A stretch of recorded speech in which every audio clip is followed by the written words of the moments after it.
What's going on, everybody? C4 here. Welcome back to the channel. And today, I'm following up with another Eagles video. I know. I'd kind of, tease that I want to make an Eagles second channel and all that stuff. But this is just something that, I just took a break from recording the Tom Savage NCAA video, which will be for, probably around lunchtime tomorrow, mid-afternoon tomorrow. It'll be out to you guys. Excited to drop what school we're going to next, or what school NCAA forced us to go to, however you want to put it.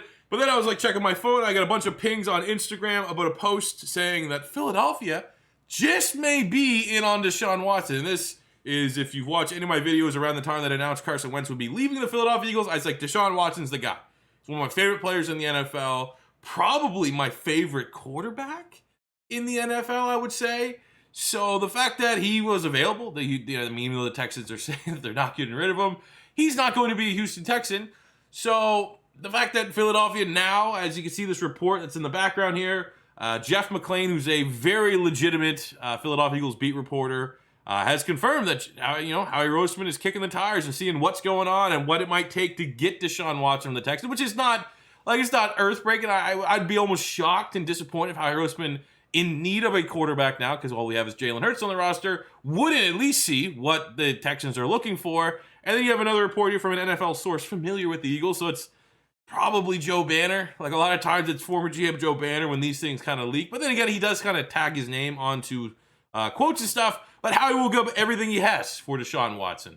So obviously, you gotta address the elephant in the room here just a little bit. Actually, there's two of them because I'm making a video now. First of all, congrats to the Giants for getting Kenny Golladay. I'm a fan of Kenny Golladay.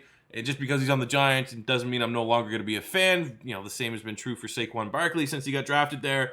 I'm not overly worried. It's annoying. I would have, it's very surprising that he Allen Robinson himself and just kind of took the money with a bad quarterback versus going to Cincinnati with Joe Burrow or going to Baltimore with Lamar Jackson, going with Daniel Jones. That's kind of what makes me all right, it's, I would rather he's not in the division, but it's still Daniel Jones throwing in the football. I'm not overly worried. You know what I'm saying? He's still going to make some good plays, but it's not I would be more worried if he went to any other team in the NFC East than there. And that's saying something, because who the hell's the quarterback of Washington?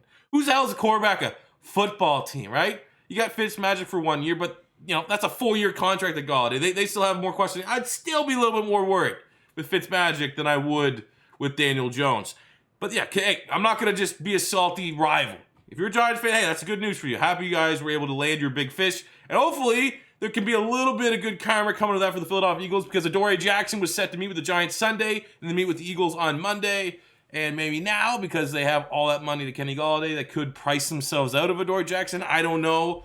But that is the first thing. The second thing is that while you talk about Deshaun Watson, especially right now, there is pending charges and all this stuff coming up against Deshaun Watson, where right now I'm very much siding on the side of due process.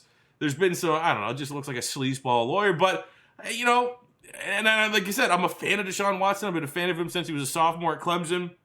And I would hope to think that everything I've seen doesn't really line up with these accusations.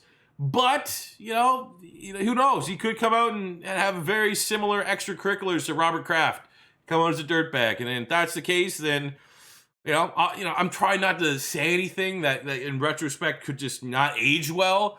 But, I'm going to trust due process in this given circumstance. And I will say, for a trade, out of all these teams that are rumored for Deshaun Watson, I think the other big ones, if we'll count Philly as one of the big ones, it's Miami.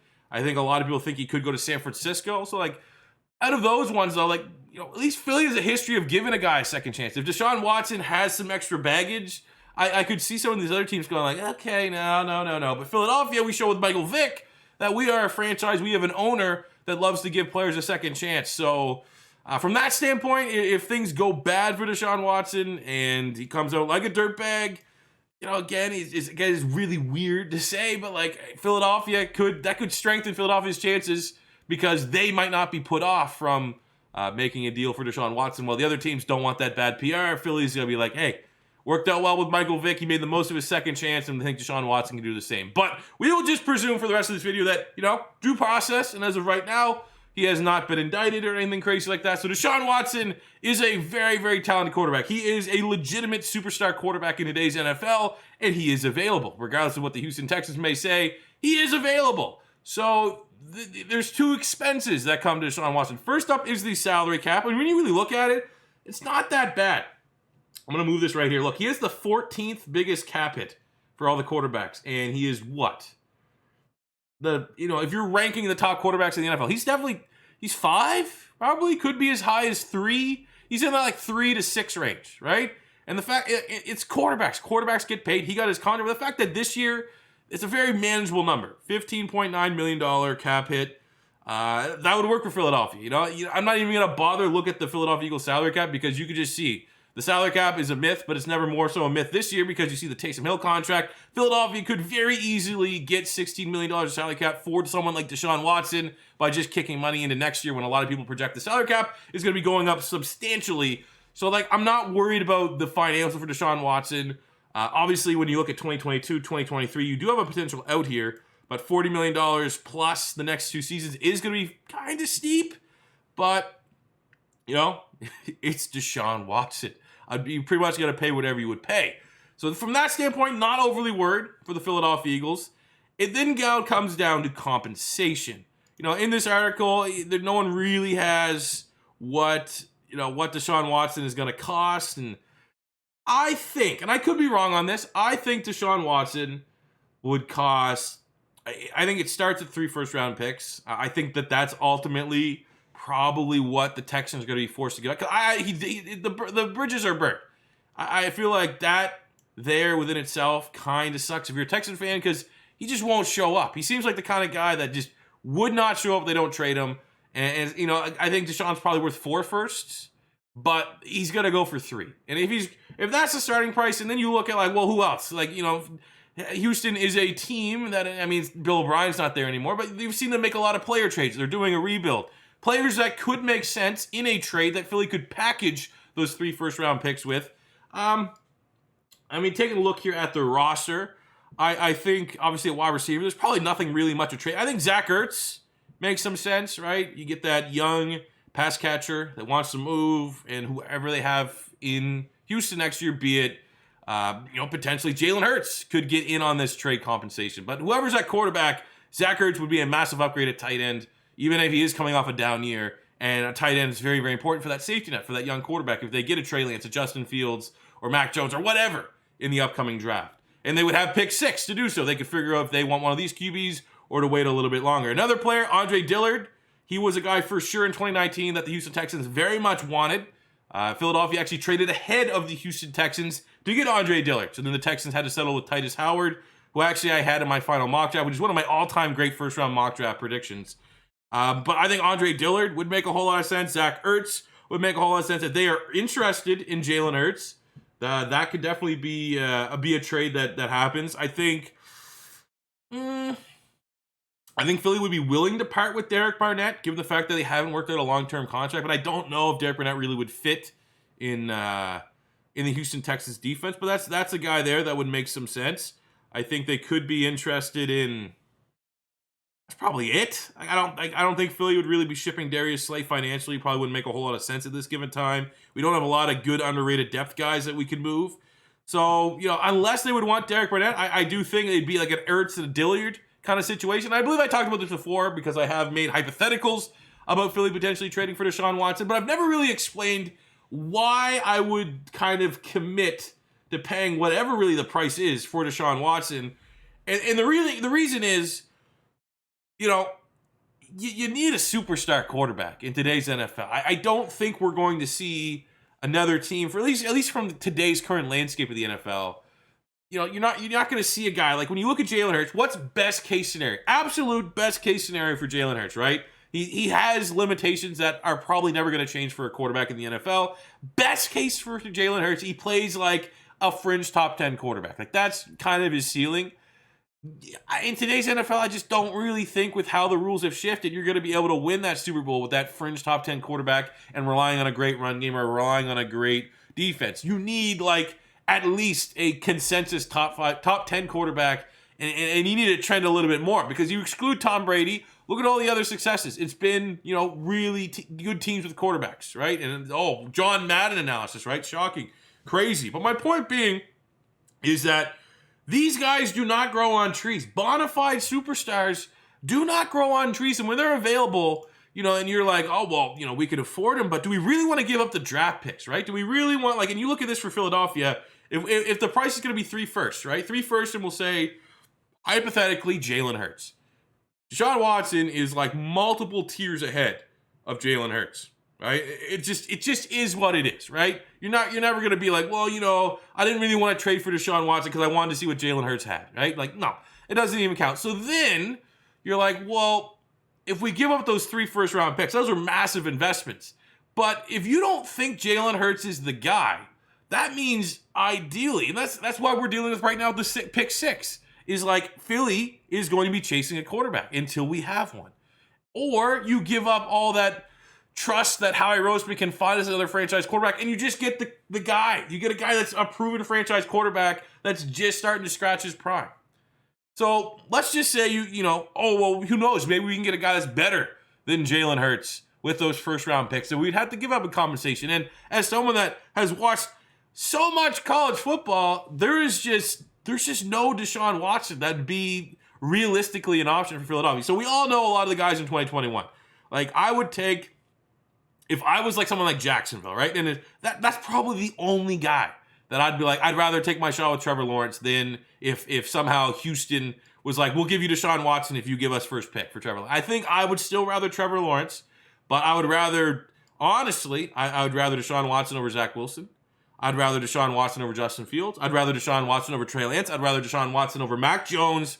There's no other quarterback, and I don't think you'll find anybody, even if you're a Zach Wilson, Justin Fields, Trey Lance stand, that will say they would rather, if they're your favorite team, that you would rather any of those quarterbacks over Deshaun Watson. So then you're like, well, so Philly would give up pick 6 for Deshaun Watson, and you already know, like for this pick, you already know that something like whatever, I'm just using this website because it's a list. You already know something like this would happen. I'd rather just almost eliminate the pain of, Philly staying at 6, this hypothetical trade never coming through, and then like Jamar Chase going to Bengals, or just something disgusting like that where it's like, no, it was so close, or something stupid like Howie Roseman drafting Mac Jones or something at 6. So I'd rather eliminate that and just get the for sure thing. But point being, we would trade this pick. So Philadelphia hypothetically be trading Kyle Pitts for Deshaun Watson. And then it's like, well, what about 2022? If Jalen Hurts doesn't work out, Philadelphia would most likely still have another top 10 pick. And they're like, oh, well, maybe we can get a quarterback this year. And you look at the quarterbacks that are in this class. We will start down here. We have Keaton Slovis from USC right at the bottom. And he looked pretty legit. And then he had an injury. I can't remember what it was. It was something that involved his throwing. And he did not look particularly good, USC. And anytime a player does not look particularly good post-injury, you get a little bit of questions about, like, is this going to be the next big franchise quarterback that you want to draft? I don't know why Bo Nix is up here. I've seen way too many Auburn games to have Bo Nix anywhere near a top 5 pick, let alone a first rounder. So then it comes down to these two. These are going to be the 2 big name quarterbacks. I had a buddy say Philadelphia could be Hurts for Howell. That's a nice little tagline there. But you look at Sam Howell, good quarterback, pretty impressive in North Carolina, but let's be completely honest. Every one of these quarterbacks that we're going to be comparing, you're comparing to a superstar in the NFL in Deshaun Watson. And when you watch Sam Howell, you see a good quarterback. I do not see a superstar quarterback. You look at Spencer Rattler, you see a guy that, maybe could be a superstar, has the flashy plays, has the arm talent, but again, he's not. It's not like he's lighting up from Storm from Oklahoma. He had a lot of turnovers last year. There was a lot of not great play. And yeah, he could very well and probably will be one of those 2 guys, and they're not bad QB players. And these guys could very well be solid franchise quarterbacks. But again, we're not just talking about franchise quarterbacks, which half the teams in the league don't have. We're talking about a superstar franchise quarterback.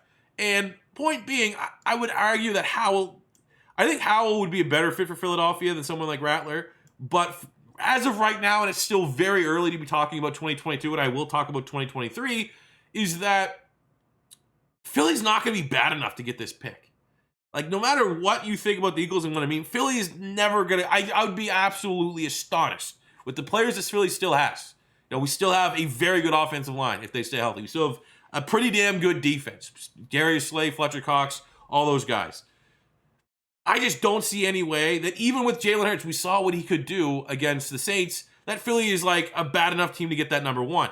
So if, what's the idea of not trading those first round picks because of getting quarterbacks? Because if you wanted Philly to get a Spencer Rattler, a Sam Howell, they would have to do another big trade to move up and get those guys, involving even more picks. And then it'd be one of those things 100% in hindsight. If this scenario popped up where Philadelphia really needed Howell or Philadelphia really needed Spencer Rattler, and they ended up making some sort of trade to move up from, we'll say if they, things don't work out and they need to replace Jalen Hurts, they're probably going to be in a similar spot, 6 through 10.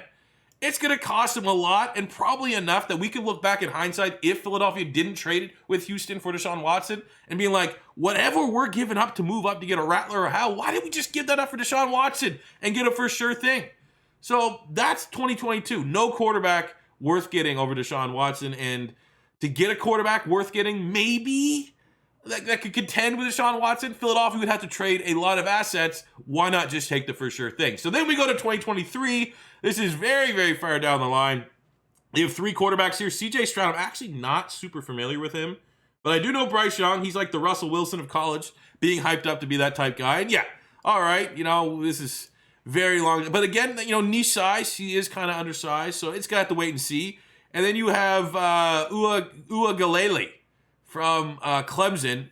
Yeah, that's probably a guy, that's when you start getting back into all right, here comes the next big freak in college football. Let's go all right, this guy could be the next big deal. And then again, I implore you, just be all right, DJ, you think DJ, the next Deshaun Watson, he's probably going to be the next Trevor Lawrence. He's going to be the next big hype quarterback.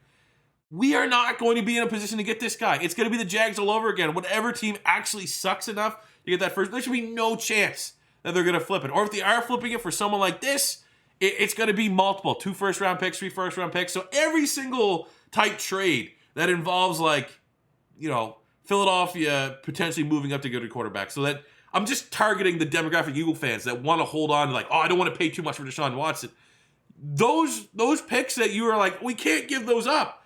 There's no quarterback that's going to be Deshaun Watson's caliber. And there's no quarterback that we could get in the draft that would be, cheaper than trading the 3 first rounds just to get the for sure thing for Deshaun Watson. So that's kind of my explanation. I see that a lot. That's why I had to make a little bit of an emphasis in this video. The people that are I don't want Deshaun Watson because I want those draft picks. You never know what it's that Family Guy bit. That's the perfect way to wrap this video up. If you, and I think a lot of fans, a lot of people that watch my stuff, you're going to be on board with Deshaun Watson as long as, we get out of this allegations thing and he doesn't come out like an absolute dirtbag. But I do think a lot of people want Deshaun Watson. They'd be freaking nuts if Philadelphia could find a way to pull this off. But to anybody that has that whole, and it's actually probably more common by the smug Eagle fans, the people that write for blogs and stuff, there's no way you can justify giving 3 first-round picks for Deshaun Watson. I think of a bit from Family Guy. I think that's the perfect way to end this one. You could trade 3 first-round picks for Deshaun Watson, or you could keep those 3 first-round picks over the next couple years to try to get a Deshaun Watson. You know what I'm saying?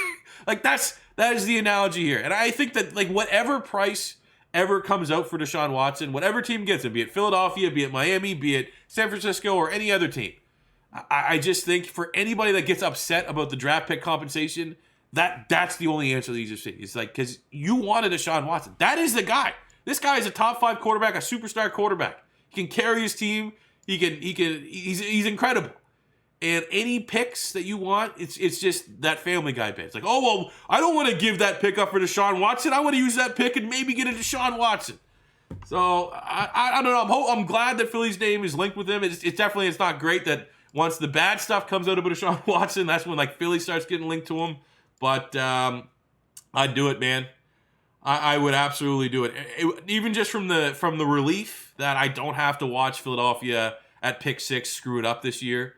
And we could just eliminate that, and we could have Deshaun Watson, Miles Sanders. If we get Deshaun Watson, Philadelphia is absolutely a contender next year. Absolutely. No, I'm not saying for Super Bowl, but I'm saying for the division and for the playoffs. Because you throw in Deshaun Watson there, you have Miles Sanders, you have Dallas Goedert at tight end, Lane Johnson, Brandon Brooks, Jason Kelsey, Jordan Mailata at tackle. Got to figure out the wide receiver spot, clearly. That's still going to be a big, big issue for Philadelphia. But, the rest of that offense, that's a damn good offense. And our defense is going to be pretty damn solid, too. Derek Barnett, Fletcher Cox, you got BG, who's aging like a fine wine, playing the best football of his career.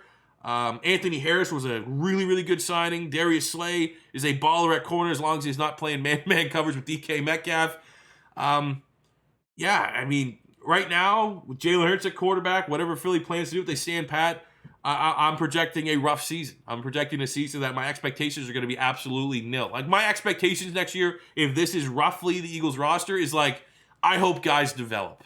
You know, I hope we can get through this year and look good for 2022.